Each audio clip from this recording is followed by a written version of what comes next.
विभूत्यङ्गभूषं विरूपाक्षमिन्द्वर्गवह्नि त्रिनेत्रं सदानन्दमीडे प्रभुं पञ्चवक्त्रं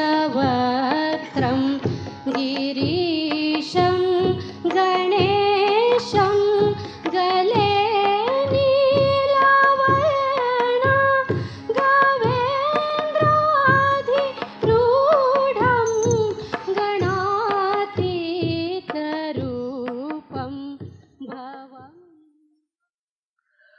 Today we have assembled here to worship Sadashiva, which is reflected within us as Shiva, as the Spirit.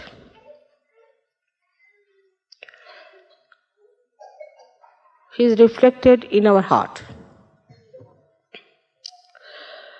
And as you have seen that the goal of our life was to achieve the state of spirit.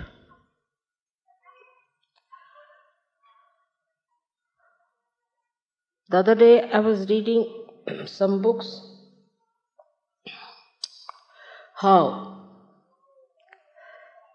it was done.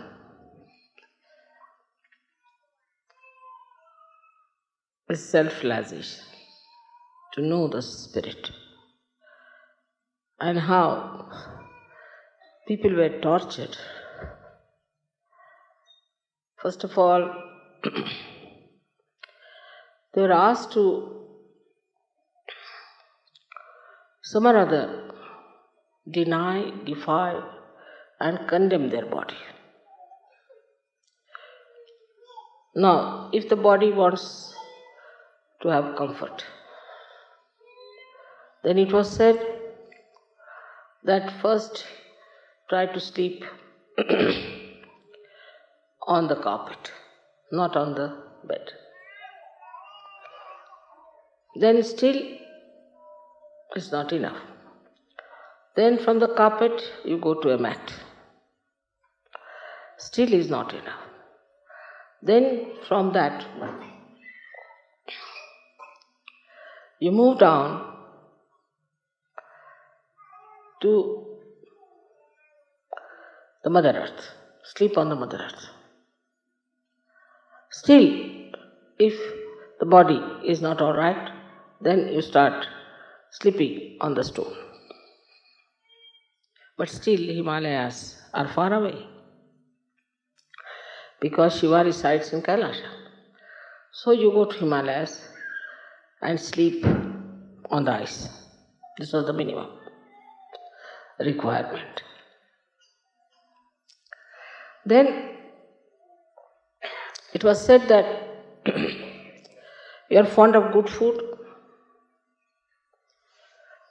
you want to have sumptuous food, you eat a lot, all right. So you deny everything that you like to begin with, all that you like. For example, Italians cannot eat pasta.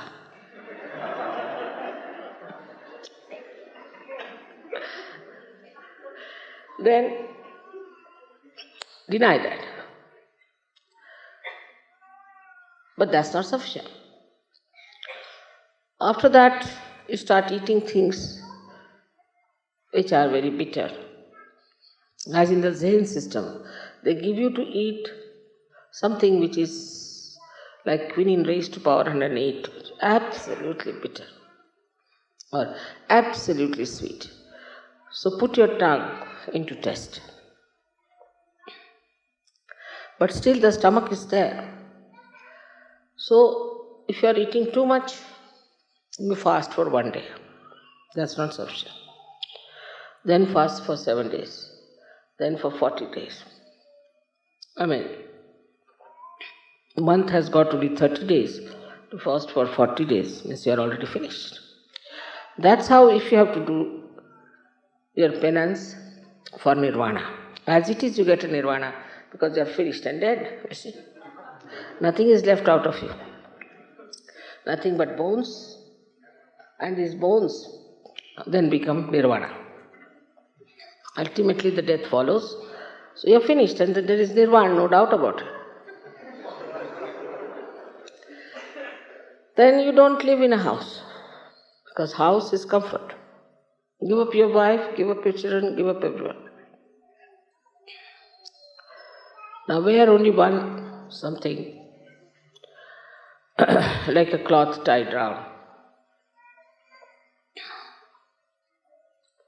and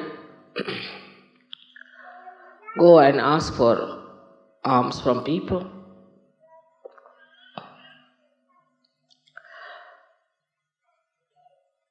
With these clothes also, there is still problem, because you are attached to your cloth. So you go to Himalayas, where there is nobody to see you. Take out your clothes, and in that cold, you stay there completely shaking. Then you will get your nirvana. As it is, you get nirvana.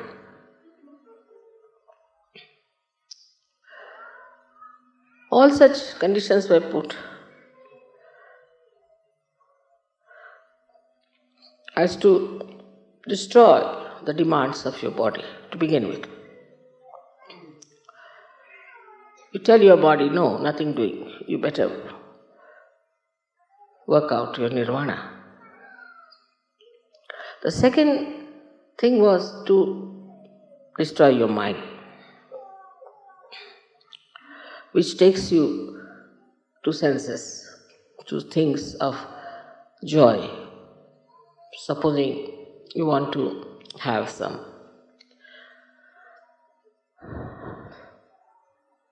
something very much. So, deny that. Anything that your mind tells you, just say no, no, no to. In Sanskrit, the shloka is like this: yan neti neti vachanair nigamo vachas. Which you want to say, no, iti, no, not this, not this, not this, not this. And then you can discuss only nirvana. Before that, you are not even worthy of discussion of nirvana. When I read this book, I said, Baba, I give up. It's too much.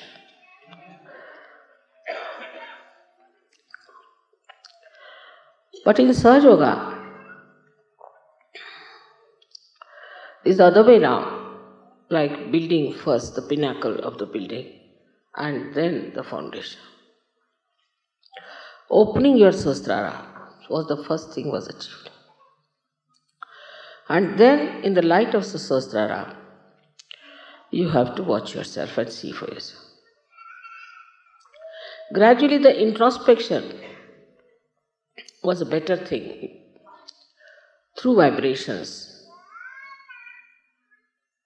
is to see why I want this, why my attention goes to my comfort, why my attention goes to food, why to my family, why to my children, when I have to achieve the highest.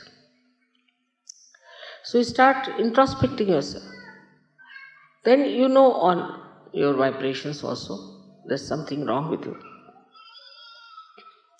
Then you don't try to see others. What's wrong with others? You start seeing yourself.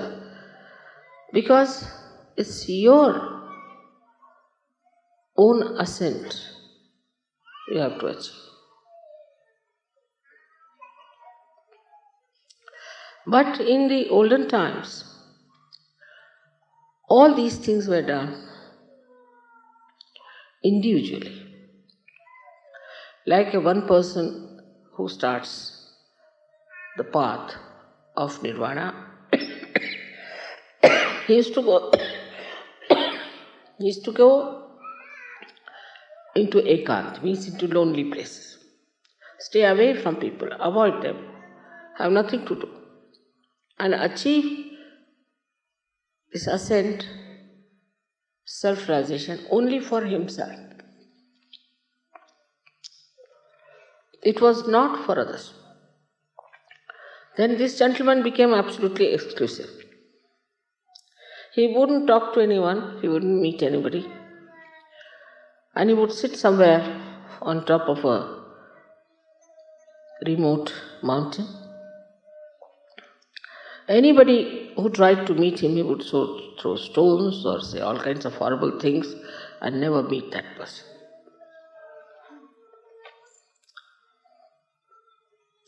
But Sahaja Yoga is not the same. Sahaja Yoga is the ascent of the whole.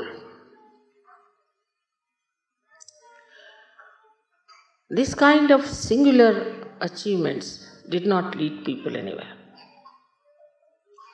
Saints, of course, tried to talk to people, tell them about self-realization, about God, about righteousness, about various systems. But they too were regarded as something strange and were tortured and troubled. So, on the level of an individual ascent, they couldn't do anything for others except for talking about it, telling about it, till Sahaja Yoga came. Even the talking about it was prohibited. Till the 12th century in India, nobody talked about it to the public. It was all in Sanskrit, very difficult Sanskrit books, which were only available to few aspirants, was explained to very, very few even, amounting to few numbers of people. But giving realization was denied. So only one master had one disciple. And all was the individual ascent, individual working up. Such a disciple was taken away from others and was kept in secret, worked it out on him, and just he may sing, he may write poems, he may talk about it, he might say what his joy is, but he had no right to give realization to anyone, neither he knew how to give realization. So now you see how far you have gone. You've got your realization without giving up much. You can work on a much wider scale. You can give realizations to others. You know about all the subtle knowledge about Sahaja Yoga. But today I am going to tell you something more which we have to know. It's very important to know because, as was described by people, that they practice Sahaja Yoga as they go to church, but it's not from their heart. And heart is the abode of the spirit. It's the Shiva within us. So we have to know more about heart, and that is very important. You know about these three nadis we have, Ida, Pingala, Sushumna. But in the heart there are four nadis. And the one nadi goes to Muladhara. And if you cross the limits of Muladhara, it goes to hell. That's why they say that Shiva is a destroyer. Actually, you ask for your destruction. And when you ask for your destruction, you have it.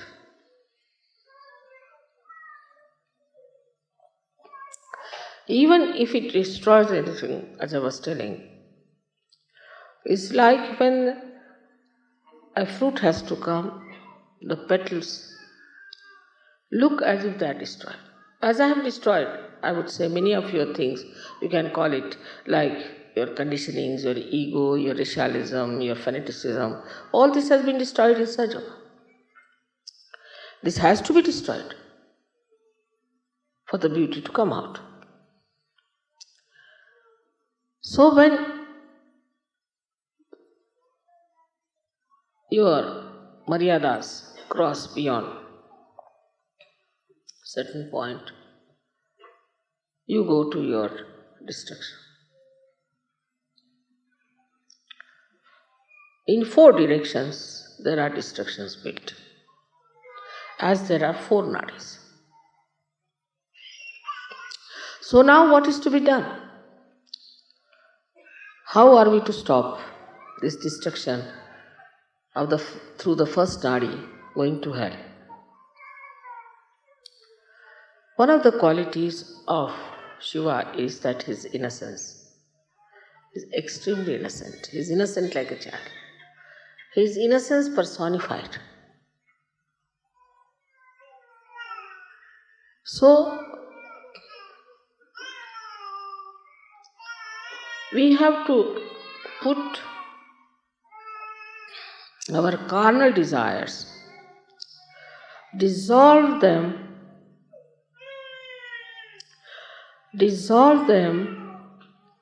into the innocence, the ocean of innocence. You have to dissolve it in the ocean of innocence. Innocence is something to be appreciated, to be understood, to be enjoyed. Like you see animals, they are innocent. You see children, they are innocent. Flowers, they are innocent. Divert your attention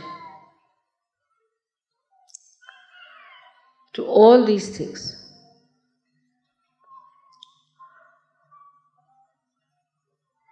You see, on walking on the street, what is there to see best? Is all at 3 feet height.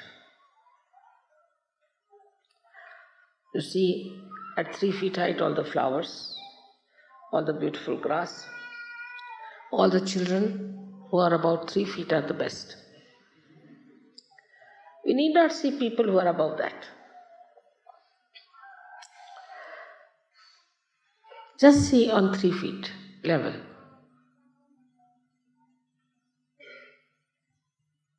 You can see the legs of somebody, that's all right. But you don't see the eyes of a person who are not innocent. So dissolve this desire into innocence. And this Muladhara, which is innocent, is not dead, finished, but is innocent. It is righteous. It is Sri Ganesha's qualities. It's pure. So even if you are in this world, even if you are living like a human being, even if you have children, still you are innocent. Like once, the wives of Sri Krishna, he had 16,000 wives to begin with, and the 5 more. The 16,000 were his powers and 5 were the elements. They were wanting to go to pray to some big, well-known, I should say, saint had come, a Maharshi had come. So they wanted to go and see him and pay respects. So they asked Sri Krishna's permission. But when they went, they found the river was all in Spain. So flooded, they could not cross over. They came back, they said, How can we cross over this river? Is all in speak. So this Krishna said, all right, you just go and say, if Sri Krishna is Yogeshwar and if he is absolutely innocent about sex, you go down. They said, how can we have so many wives? What is he talking about? So they went down and said this to the river. And the river went down and they were surprised that this husband of ours is saying all these things.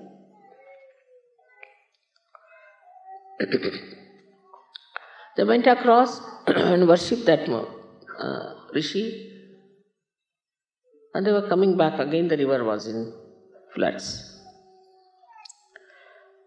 So they went back to the Rishi and said, now how are we to cross over because it's in floods? They said, how did you come? So they told the story of Sri Krishna. Now they had fed this Rishi with food and fruits and he had eaten such a lot. All right, you go and tell this river that this Rishi has not eaten at all anything. He said, how can it be just now you ate before us? He said, just go and see. They went back and told this to the river. The river again went down.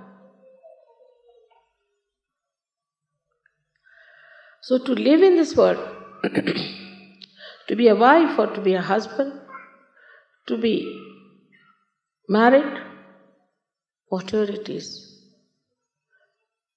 you can be innocent, absolutely innocent about it. That's the sign of your purity. The second nadi, the second channel that can take you to destruction is desire. That's why Buddha has said that desirelessness is the only way that people do not get old, nor sick, nor worried.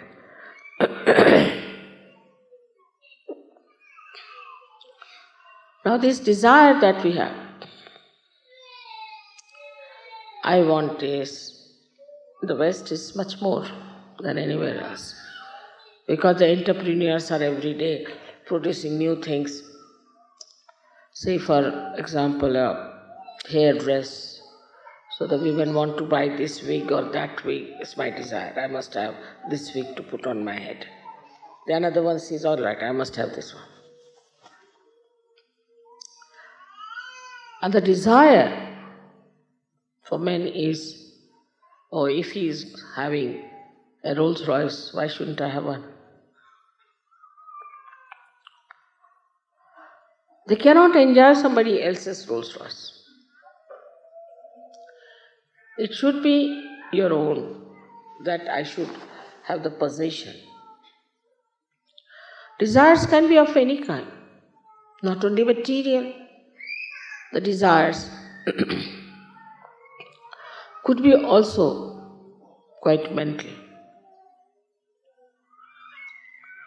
I must possess this woman. I must possess this child. All kinds of possessions that work into you as desires. I wouldn't say it is because of attachment. It's not attachment, but it is just to have more.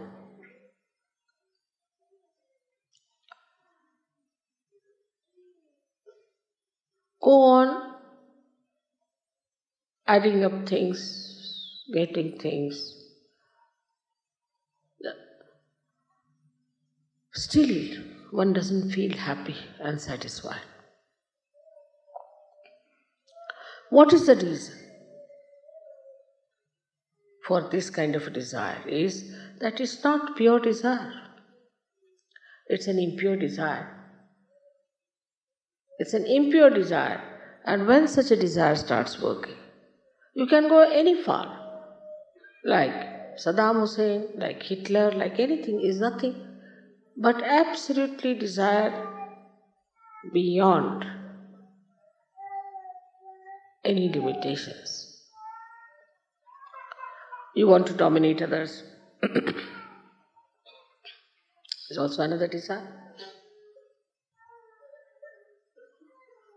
All these desires lead you ultimately to a destruction. Because there's no joy, there's no happiness. For example, now I want to have a sari. So I want to buy a sari.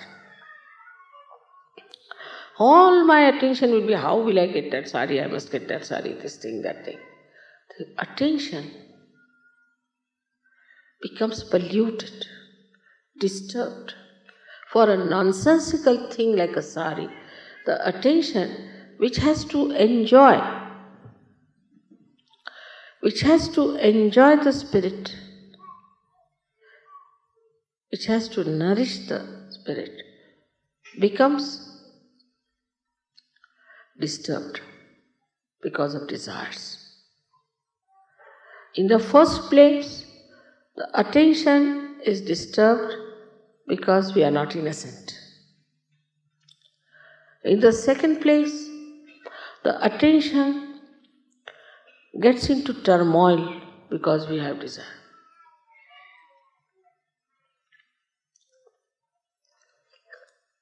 So what should we do as far as the desire is concerned?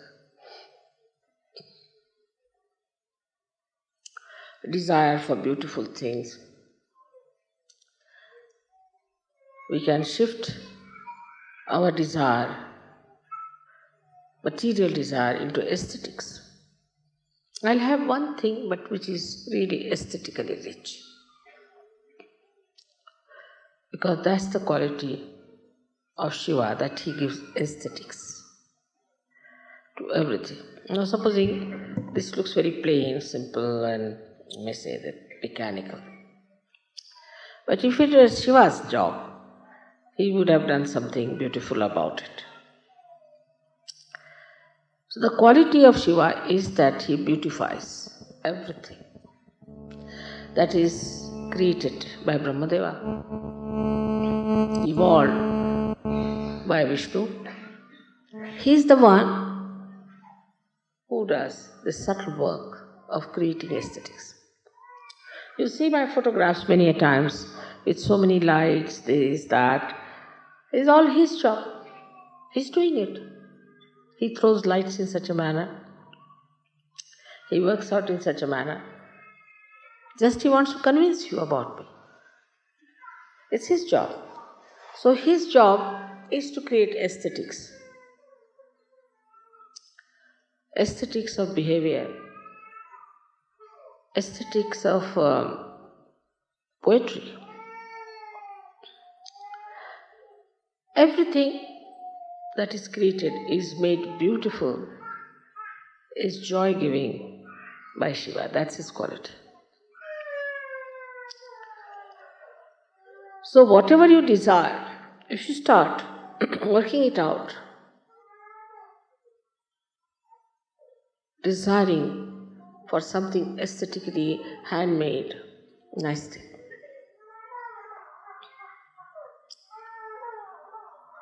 gradually you will find you will end up with vibrations. Because all beautiful things have vibrations. And to have the vibrations, you will have to go to pure desire. So this desire, which is madness, which makes you mad, which is so much dull and boring, becomes pure desire because you have to dissolve all your desires into vibration. You start desiring nothing but vibrations after that. You will not buy anything which has no vibrations. You will not talk to a person who has no vibrations.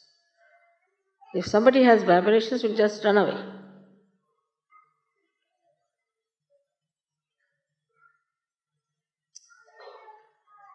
I've seen people running away from some people as if some monkey is after them. When I look around, I find there are people who are drunkard or somebody coming or something. They might have been drunkard themselves once upon a time. But now they run out. No. Not now, no more. We had 3-4 hippies to begin with who came with me to India. They are normal like you, they were become research yogis. And 4-5 hippies came to my program. It was in Rahuri. They got a fright of their life. Oh no, oh God. I said, what's the matter with these? Why are you so frightened? So I turned around to see these hippies. And by the time I turned around, they were out. They were no more there. So then what happens? All desire ends up into Chaitanya, into vibration. And if it does not, then you must know there's something still missing. But if you do not do this, then you end up into your destruction. So to say that he is a destroyer is a very one-sided statement. He has both the powers. He has the power to give you vibrations. He gives you vibrations.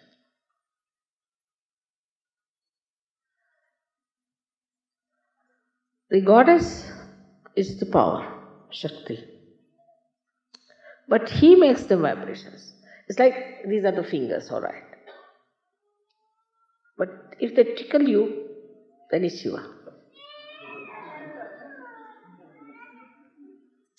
The fingers are that of the goddess, alright. But if it tickles you, gives you joy, happiness, is Shiva. Is the bhakti. The joy of bhakti comes from Shiva. Today only I was explaining how one lady who was a Devi Bhakt and has done so much study of bhakti and all that and knew so much, just merged into me. I just couldn't understand her, what she has done. Because normally people don't do. When they are reading about Devi, they think, alright, this is Devi, this is Mataji. This is separate things. They don't know they are reading about Devi. So she said, Mother, I just identify. It's written that how you are gentle. The goddess is gentle. How she touches me. How she looks after me. How her attention is on me. Like there's a sentence, Kataksha Nirikshan. Every glance is an inspection. Not inspection, not a very good word, but Nirikshan means inspection, divine inspection. So all the time I feel that it's you are all the time. When I listen to music, I feel now, see, she's looking at me. She's feeling me. She's nourishing me. All the time I feel your love. That's how the bhakti comes in. So if you have vibrations, that doesn't mean that they are something dry. See? No. It means the joy of bhakti. Bhakti is, you call it adoration, this, that. But it's the ocean of love that is God. You just get drenched into it. There's no words to it.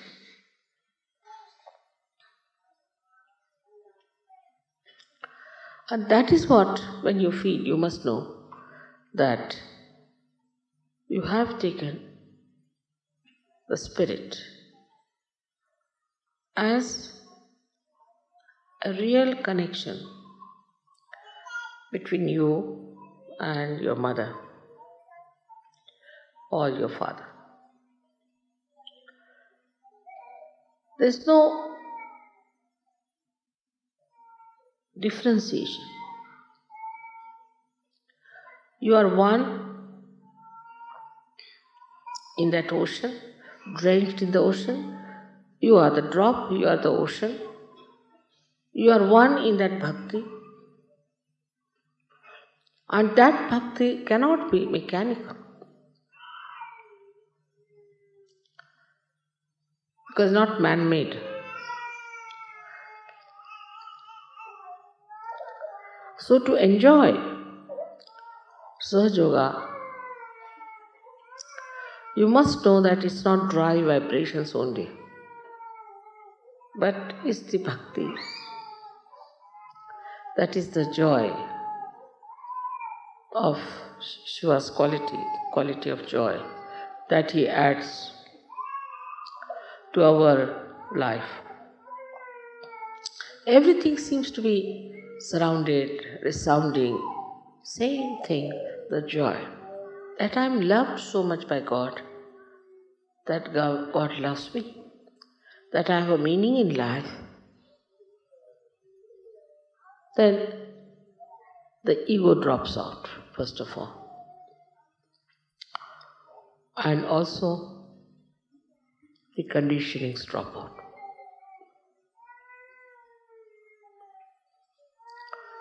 Now the third nadi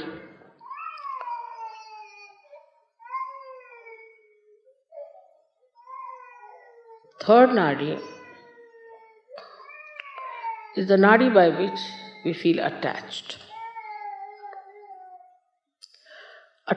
to someone. Like, this is my child, this is my husband, this is my family, this is my wife, this is my father, this is my mother. In the beginning of Sahaja Yoga, of everyone, when they are just the beginners, so they talk about their whole family. My father is like this, my mother is sick, my mother's sisters, brothers, this, that, this thing is not well. As if, you see, we all have taken a contract. What should I do? Like today, somebody said that, you see, they lost their first child. First child they lost. Because the child was sleeping in another room. I said, small children should sleep with mother, and mother must look after the children. It's a simple thing. I mean, in India, no mother would accept such a situation. She'll throw away the husband. So what's this? I have to look after the child.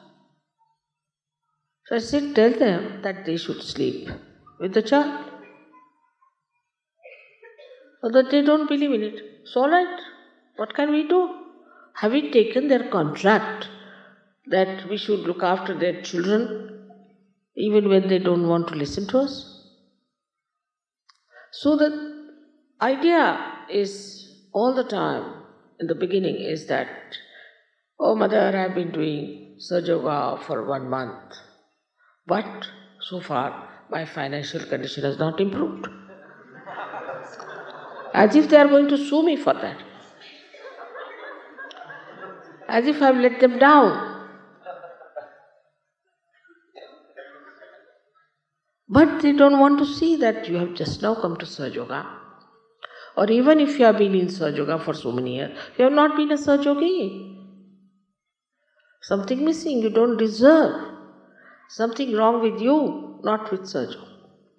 But they feel that Sahaja Yoga is something which has got the contract. Immediately they'll inform you. Now somebody is sick there, somebody, send 5 Sahaja Yogis. For what? These attachments start working within us. Now some people I've seen very attached to their children. And they go on pampering, my child.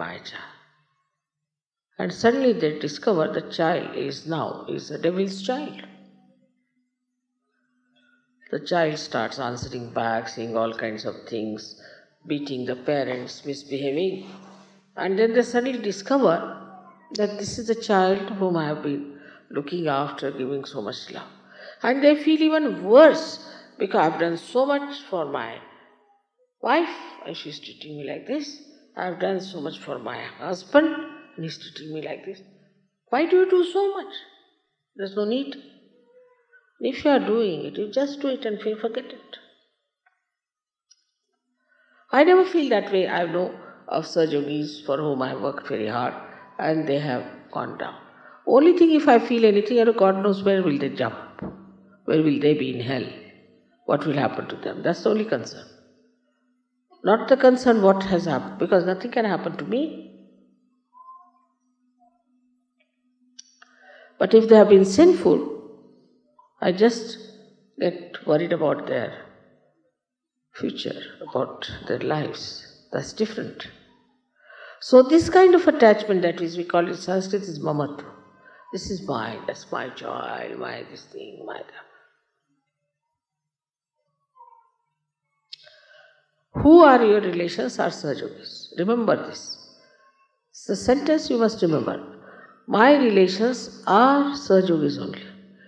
And anybody who plays against Sahajogis, troubles Sahajogis, that person could be my own wife, could be my own child, is not mine. I'll not allow such a thing to happen. This relationship is all right till Sahajogis are one with each other. As soon as somebody tries to harm any other Sahajogi, then I am not with that person. I've seen there are many like that, but very good Sahajogis. They'll never side with their wives, never side with their children. Because they know, if you are siding with them, you are making them sinful. You are destroying them. They are worried about their ascent. So they never allow anybody, a relation of theirs, to trouble others. I have seen some children who are extremely naughty, very troublesome, very violent. And the parents just saying, Mother, put them right. We leave it to you. They are to be put right.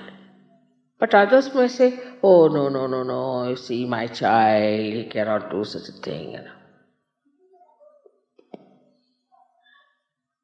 So, one has to understand the discrimination part of it.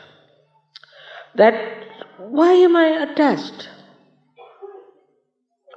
I have given this simile many a times, like the sap of the tree rises, goes to various places of the trees, various areas, looks after the bark, looks after the branch, looks after the leaves, flowers and fruits, and comes back. Or it gets evaporated, doesn't get attached.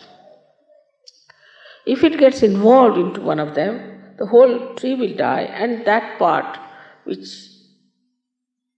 is so close to the sap will also die. But sap has much more sense than we have.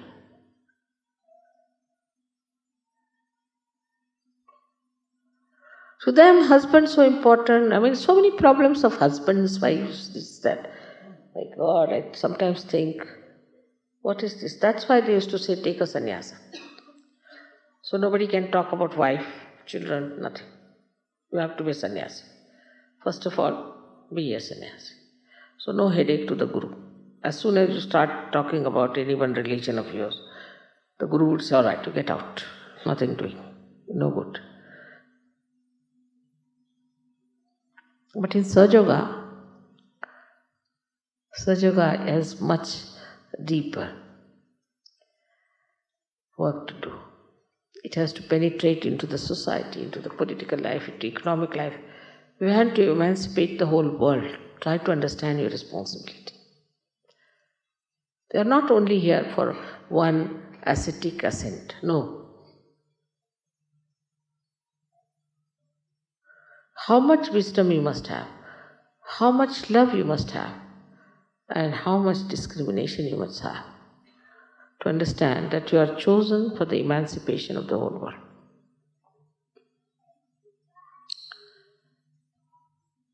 So now this so-called limited love. What is the solution which takes you to destruction? Is the unlimited love. Because Shiva is nothing but love. He is love.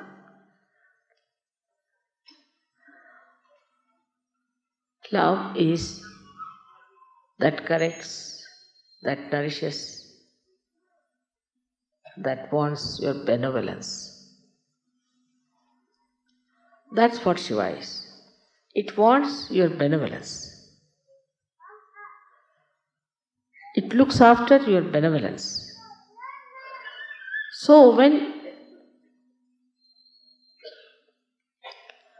you are looking after the benevolence of others with love, then the whole life changes. The whole pattern changes. And you really enjoy it because you become one with so many concerned, with so many families, so many things, so many problems of others and us. So you just feel you are one with so many. Tasi, we have so many Sahajogis here today. First time when I came to Italy, I must tell you, I came with Christy, what's the name of Catherine. And she's the only one who knew Italian. And we had told some newspaper to reserve some sort of a hall and advertise for us. Nothing was done. So when we came, we couldn't find anyone. So I went round with her to put the posters. But still nobody came. And today we are so many. But we must know that we are bound to each other by love. And the love that is for our benevolence, for our ascent. And then you just start enjoying everyone. Then you don't think what race you are, what country you are, what this thing you are, nothing. Sahajogi, finished. So you become a universal being. And this attitude has to be achieved. When I hear that some Indian girls are tortured and troubled, I think, how can they do it? Or somebody who is a black skinned, they are tortured. Or some Indians are treating somebody because they are of low caste. It's not possible because we are all part and parcel of one body. We are all brothers and sisters, born of the same mother. But this is only possible when you dissolve that limited relationship of yours into this great unlimited ocean of love. Then only it is possible. And if it is not there, do not try to justify. Just watch yourself. See for yourself. Are you really in love with everyone? You see, I would say that all the time when I suppose go for shopping, I just think, oh, this one will be nice for this one. That will be nice for that one. For myself, if you say, it's impossible for me to buy anything for myself. It's an impossible situation. Unless and it is absolutely immediate or some problem is there, if I'm just without it. I won't even buy a drink for myself, even if I'm thirsty. Because the whole thing is the joy of others. Oh, this will be nice for that person. This will be good for that person.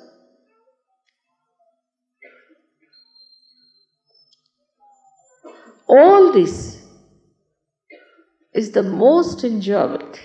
I mean, why all this is for there? After all, think about yourself. Why am I here? I'm here to enjoy everyone, everyone. They are all realized souls. Such beautiful lotuses. I'm not going to stoop down to the mud. Now I'm a lotus. That is the way you open the heart, the lotus of your heart. And the fragrance of such a person is so beautiful. It's so beautiful.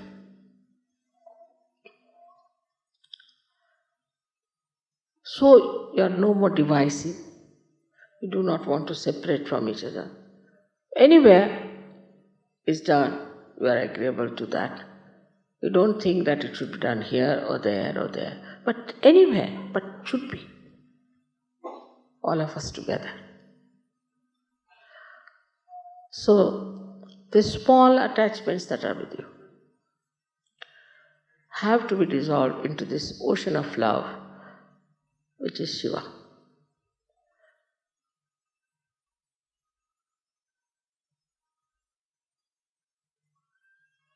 Fourth one is the most important for all of us, is to know that there is a nadi which passes through left Vishuddhi into the heart, starts from the heart, goes up, passes through Agya. It has 4 petals and opens up.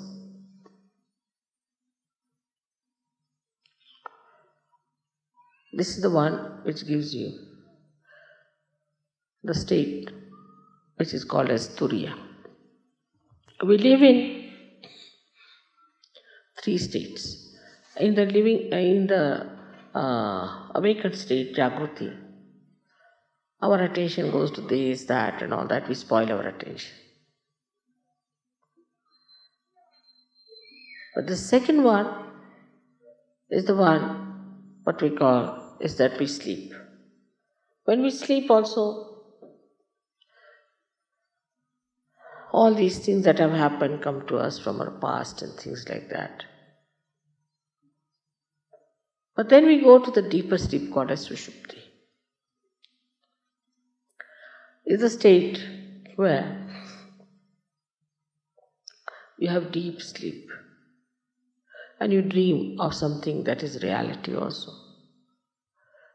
You may dream about me, like it's the ethereal part of the subconscious where some beautiful informations are passed out. Supposing I come, say, to Italy. Italians might know in their Sushupti that I have come here, or maybe anybody might know, depends on. But the 4th state is called as Turiya. There are 2 more states. You are in a Turiya state, is the 4th state. Turiya means 4th. 4th state is where that you are in a thoughtless awareness state. When there is no thought, just think of it. When there is no thought, you have to be innocent. When there is no thought, you have to have vibrations. When there is no thought, you cannot be attached to anyone. So into that thoughtless state you have come now as a Turiya Sthiti. And in this state, when you are,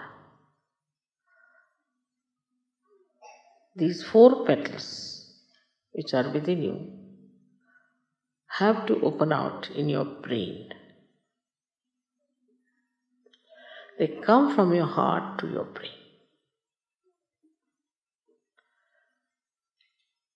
And that is when you absolutely understand what is God.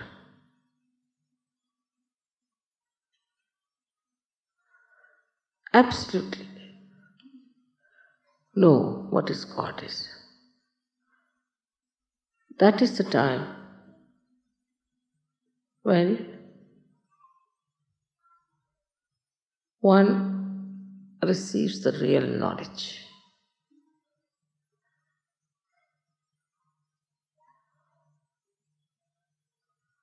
But unless and until these 4 petals open, one may fall back. That's why some of the Sajogis who are still meddling with things which they should not do, go down. And they don't understand what is God is. But it's not the understanding, you understand this one little point, that it comes from your heart into your brain, not from your brain to your heart. It comes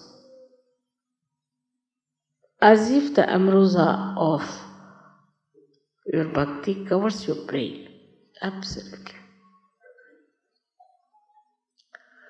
So, for example, Shankaracharya wrote a beautiful treatise called as Viveka Chudamani, where he described what is God, this, that, and Viveka means the conscience and consciousness and all that he described, quite a lot. But there was one horrible fellow called Sarma who started arguing with him and he got fed up. Shankaracharya. He said, no use talking to them. So he just wrote Saundarya Lahari. Saundarya Lahari is nothing but all the mantras praising the mother. He said, I know mother, now let me praise it. The thing doing, what's the use of talking to these people? Stupid things, how will they understand? He realized that these people haven't got that capacity, that sensitivity to understand what I know. That's the real knowledge, is to know what is God. And if that is God, then how can you suspect anything? How can you try to analyze anything? It's God.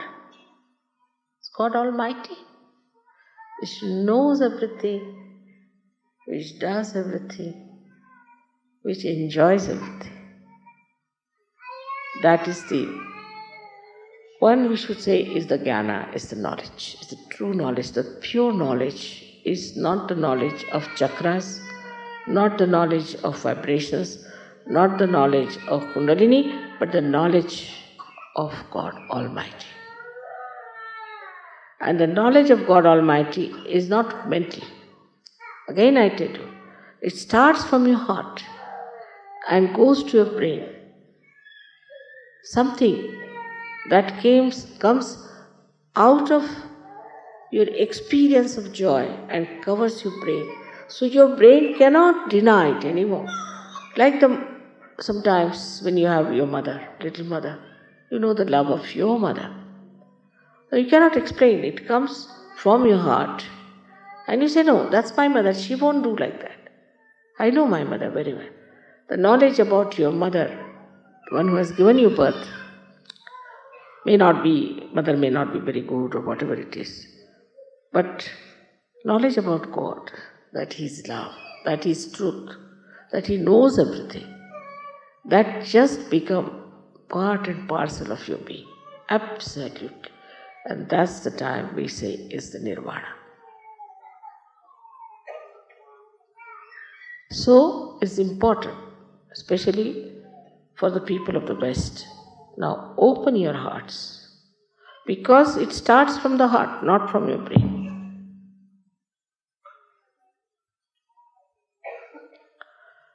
Do not judge people on vibrations. Judge yourself all the time. I had told that Shri Puja means more explanation, more understanding, more thing, because in other pujas we do all these mantras, this, that. But in this puja is to know the knowledge is God. And to know that you know God itself is so great. Whatever it is, she may be Mahamaya, she may be anything, but I know. It cannot be described in one book, it cannot be described in 100 books. It cannot be described in words, but to know that's God. After all, that's God, God Almighty. And that gives you that beautiful surrender, where you just feel absolutely secure in that ocean of love. I wish you all to achieve that state. May God bless you.